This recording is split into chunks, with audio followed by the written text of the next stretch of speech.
Okay. Thank you, Mark, for the introduction. I just thought of starting my presentation, or rather an attempt to share some ideas with you. We're actually showing an example of where soft power has been exercised by a country in the Commonwealth. And if any of you can identify the country on this bag.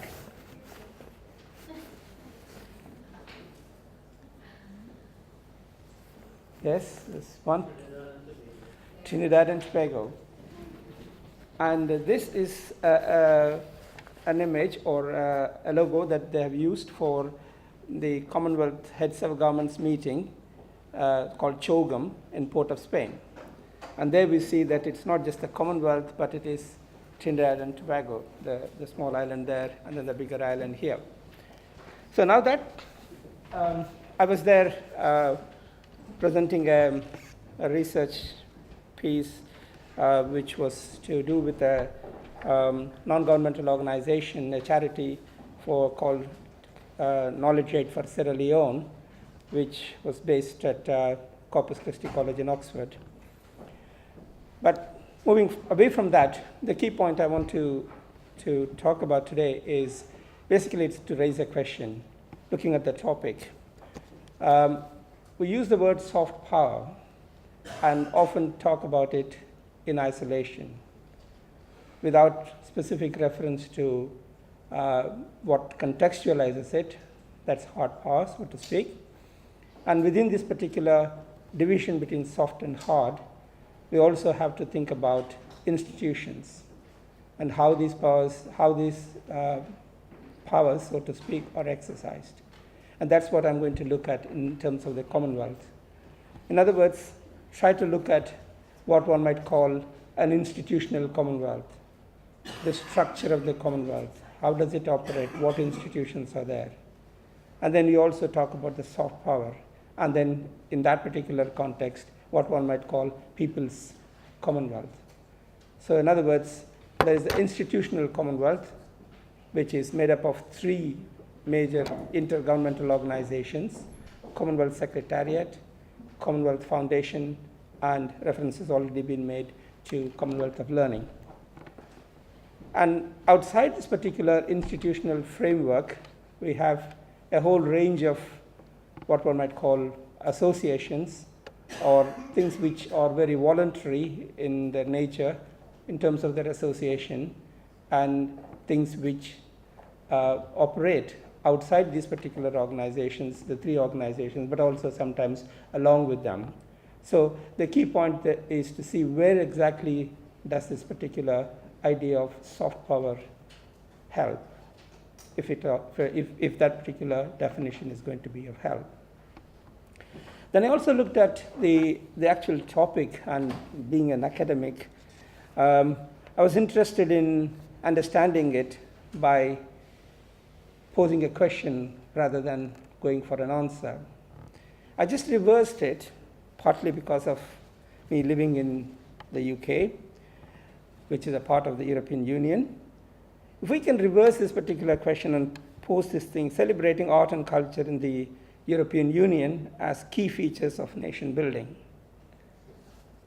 does it then raise the question in relation to how one could talk about national branding within an organization which is supranational? In other words, European Union is made up of so many organizations, so many countries, and so is Commonwealth.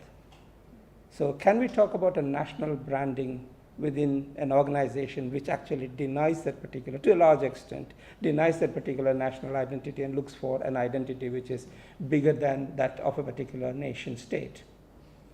So to that extent, the issue is, again, there is a particular conflict, so to speak, if we are going to look for national branding within an international organization, movement, and idea.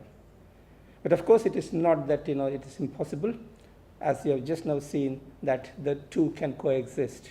In other words, an international dimension can coexist with a specific national dimension, which then is defined either by history or geography or predominant activity that's happening in that particular country, either in the terms of tourism or a tourist destination. So there is the question of selling that particular image, either in terms of its culture, is it in terms of history, and so on.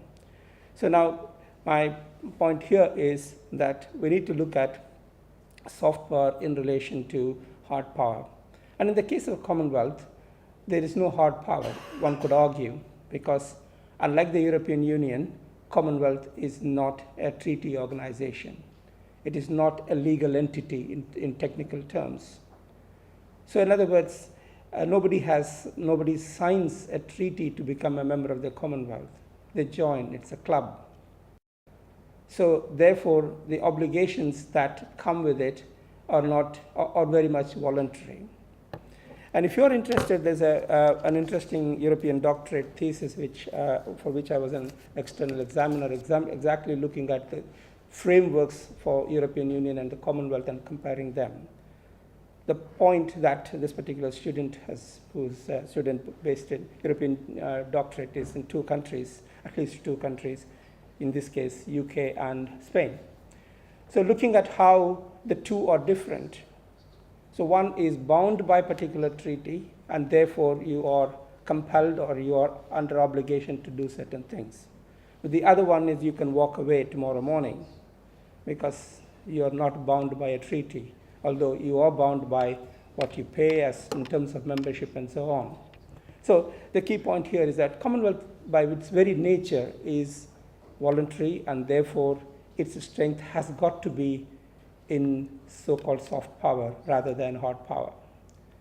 So the key point is you hear now and then a country walks away saying that, oh, we're not going to be a member of this, or another country comes back saying that we want to come back, or a country is expelled, so to speak, and then they want to come back. So any opportunity that's given, say, for example, Fiji recently came back to the Commonwealth because it was expelled because of certain governmental reasons, in the sense that the election processes were not up to scratch, and therefore it was expelled, and now they have gone through a particular process and then they have come back.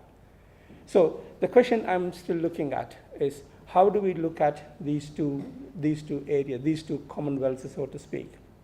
One which is very largely voluntary, but at the same time has a specific structure, in the sense that the three organizations that I mentioned, will have a look at their websites just to see what they're doing, and those particular organizations, and also the People's Commonwealth, so to speak, which is outside this particular structure, but which generally operates, say, under its own stream. For example, the Commonwealth Journalists Association. You have a whole range of associations. Commonwealth Dentists Association, Commonwealth Literature Association, Commonwealth Association of Commonwealth Universities. So you have a whole range of associations and groups which operate outside these particular three organizations. But then there are points where these organizations work together with these these organizations, that is the three organizations. Now, out of the three, Commonwealth Secretariat is mainly looking at politics and economics and politics, economics, and organizational aspects, governance aspects. Commonwealth Foundation looks at, its main remit is to look at civil society.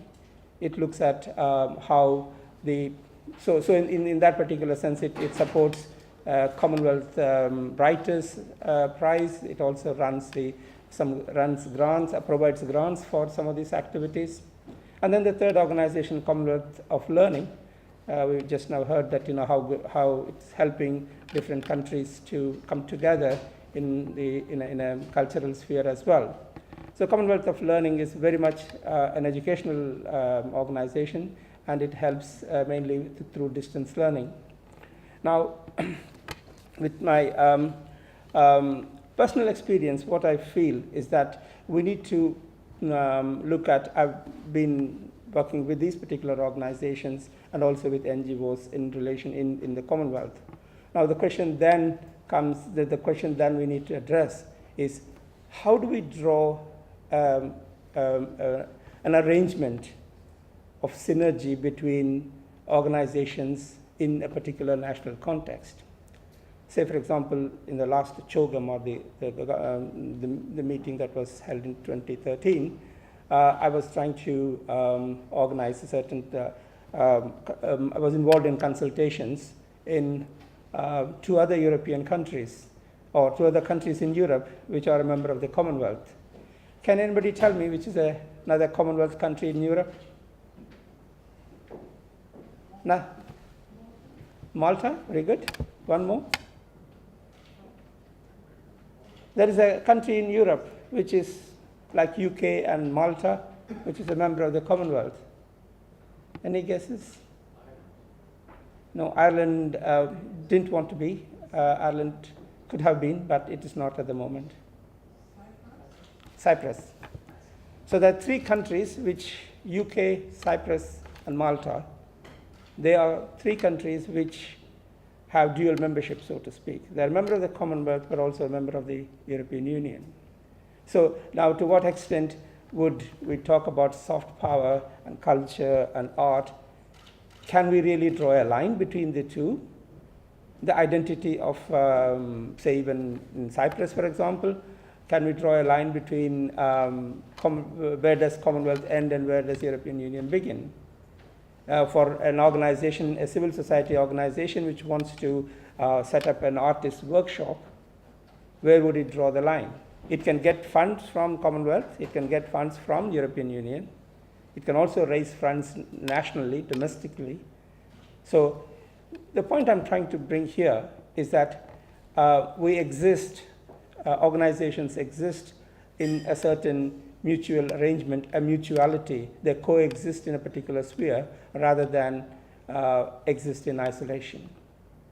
And one of the small pieces of research which I did while I was in Port of Spain was to look at what would a student in Trinidad and Tobago do if he is offered a scholarship which was being offered by 3 different organizations.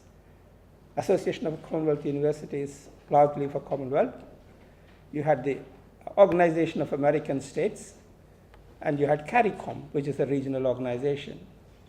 So which one would a student choose, and why, if it is offered? And that was the idea, to look at the soft power. One way one could see is that, which one would give you more money, or which one would give more bursary, bigger bursary, and so on, or the location. But more than that, is there a drive? Is there something that's culturally strong, culturally attractive for people to choose between these 3? Would the long association that Britain had, British universities had, British educational system has had, and its cultural Shakespeare, cricket, and the rest, so to speak, would that be a reason, motivation for choosing, assuming that all the 3 are equal? Would somebody go to States, or will go to UK, or will go to another CARICOM regional country? So the point I'm trying, again coming back, is that when we talk about soft power exists in a continuum, in a mix, rather than in isolation. So to that extent, I find that the topic for today, looking at celebration of culture and art as key features of nation building. Find there's also another area which I have, which I would like to see as defining this particular topic, in the sense that the relationship between art and culture on the one hand, and the nation state on the other, is very problematic, in the sense that art and culture move towards a definition of a human being or society which cuts across boundaries. Is much more what one might call a centrifugal force. But then you also have, on the opposite side, you have a nation state defined, developed in relation to Napoleonic wars and so on, which defines a particular state in terms of its borders, in terms of its sovereignty, in terms of its commitment, in terms of its responsibilities and rules that come with belonging to a particular nation state. or holding a particular passport, holding a particular identity associated with the history of that particular place. So are we talking in this particular topic in terms of a certain contradiction, a contradiction between something which sees the universality of experience, of association, of experience, of expression, as against something which is much more restrictive in terms of a state, of a particular nation state which has much more rigid or definite parameters within which it works.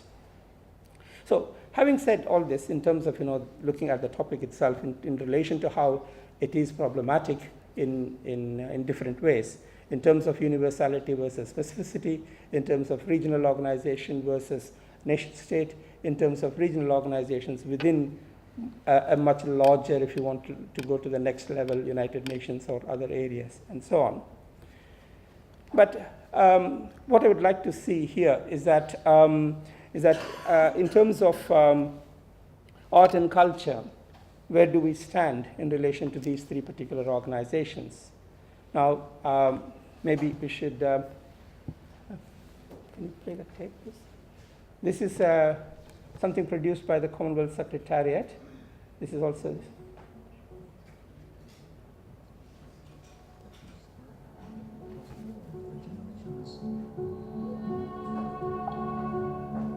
since 1971, the Commonwealth Fund for Technical Cooperation, the CFTC, has been working as a trusted partner, building capacity in areas of human rights, governance, health, education, and economic development, working to give nations a voice, helping to develop policy, and by providing training and expertise from within the Commonwealth family, creating ripples that change lives.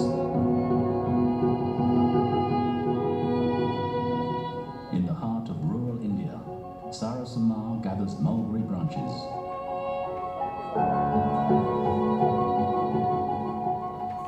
The leaves will provide food for her farm of silkworms.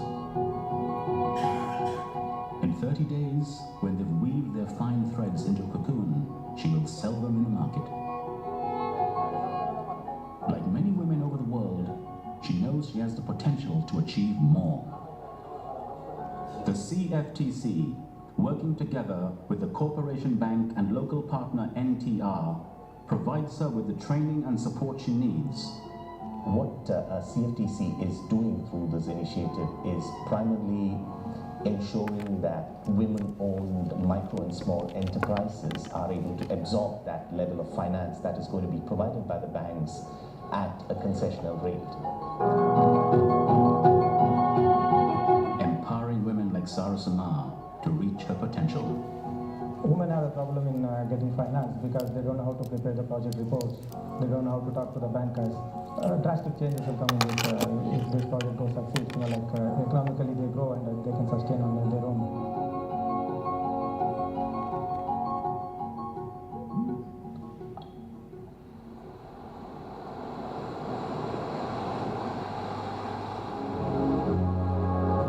Deep in the remote Pacific island of Vanuatu, Ruther Wilson is working hard to establish a fledgling brick-making. okay, I'm sorry I have to stop it because we'll run out of time if we listen to the whole DVD.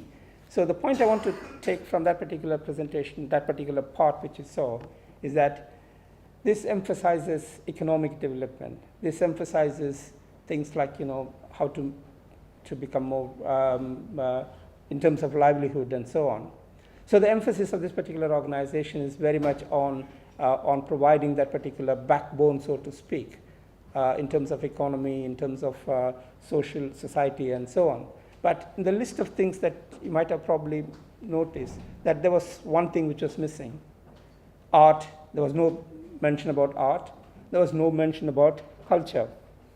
So in other words, this organization mainly looks at economic aspects in terms of regional associations, trade, and so on. But however, it is not completely limiting itself to economic aspects alone. it has certain, it has also encouraged, and Commonwealth, it works with Commonwealth sports organizations, it works with as a Commonwealth choir, and so they occasionally bring them together, bring them up for joint work. Can we go to the internet on this, please? You can.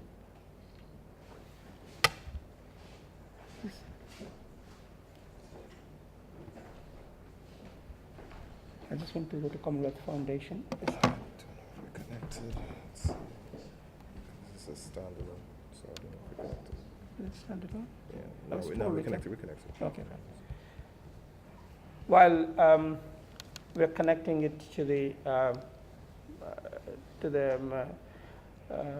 TV screen, to the screen, essentially what I'm planning to do with this is to show the website of Commonwealth Foundation and the areas of work that they are doing. Is it coming up? What's about that? Okay.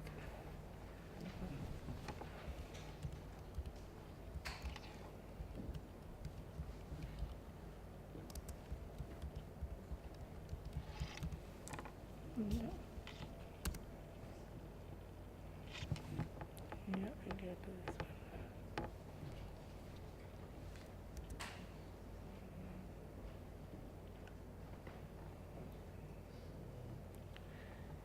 Okay, fine.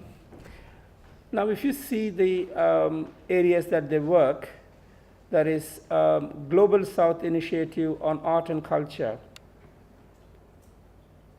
And you also find that they have another program which is looking at,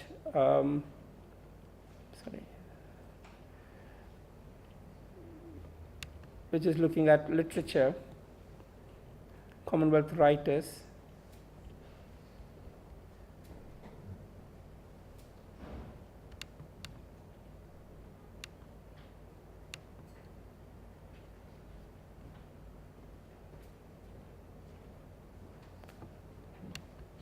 And they also talk about civil society engagement strategy. So the idea of People's Commonwealth is very much a part of Commonwealth Foundation's work, which is also based in Marlborough House in London. So civil society has an advisory committee, and I'm a member of that particular advisory committee, and it is very important to see that how the institution links in art, culture, and society in some ways, governance, participatory governance into the Commonwealth's own activities. So it is, it's a good strategy in the sense that there is a sort of a division of labor between these two organizations. And there's one which I'd like to talk to you about is the idea of, go to programs.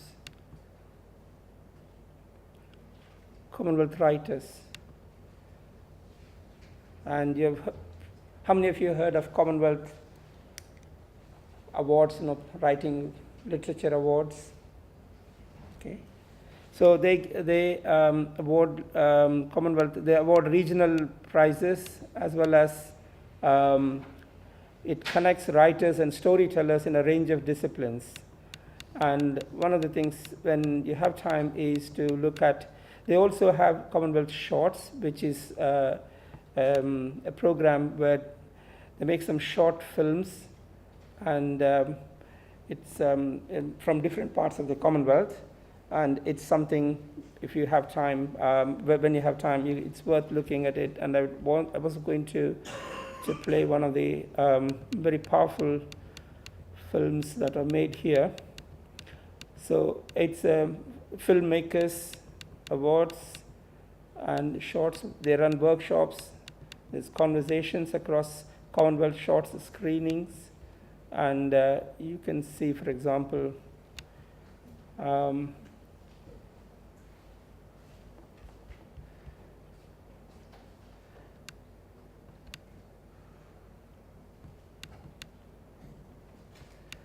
okay, they are very powerful films, and the point that I want to bring in here is that the official Commonwealth, so to speak, provides a particular framework and what one might call hard power in this particular case, and within which the soft power, so to speak, of the unofficial or non-official Commonwealth works very in collaboration.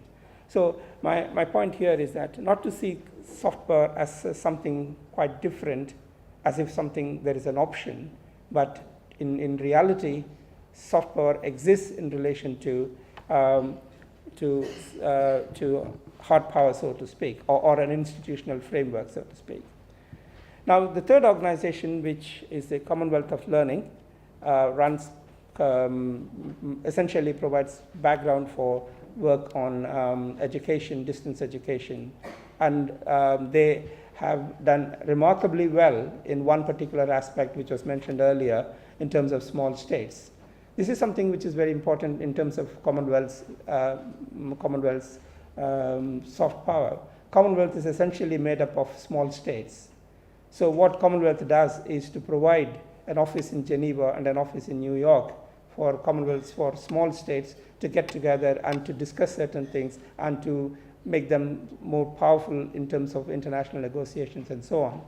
So Commonwealth's strengths lie in the fact that it is a collection of small states. Also, it has, of course, big states like India, for example, with huge populations, or economically strong countries like UK or Australia. So in other words, it is this particular mix of different qualities that gives Commonwealth its strength and its soft power. And when it uses that particular soft power in relation to bringing history, bringing art, and bringing culture together, it can be a powerful medium. But of course, as I started with this particular idea, the medium has to exist along with other organizations. And so the challenge would be how to bring these things together, how to bring together this particular art and culture, these particular organizations' initiatives at national levels, at regional levels, like, for example, CARICOM or SADC or African Union or SAARC, our European Union, and of course, much wider than that. And to come back to Trinidad and Tobago, in the year when the Commonwealth Heads of Government meeting was there, the same year there was a meeting of the Organization of American States. The same year, and the same venue, which was a newly built big auditorium. So you find that countries try to balance these things, and therefore we need to see how best we can balance and how best we can make use of Commonwealth into a very strong position. Thank you.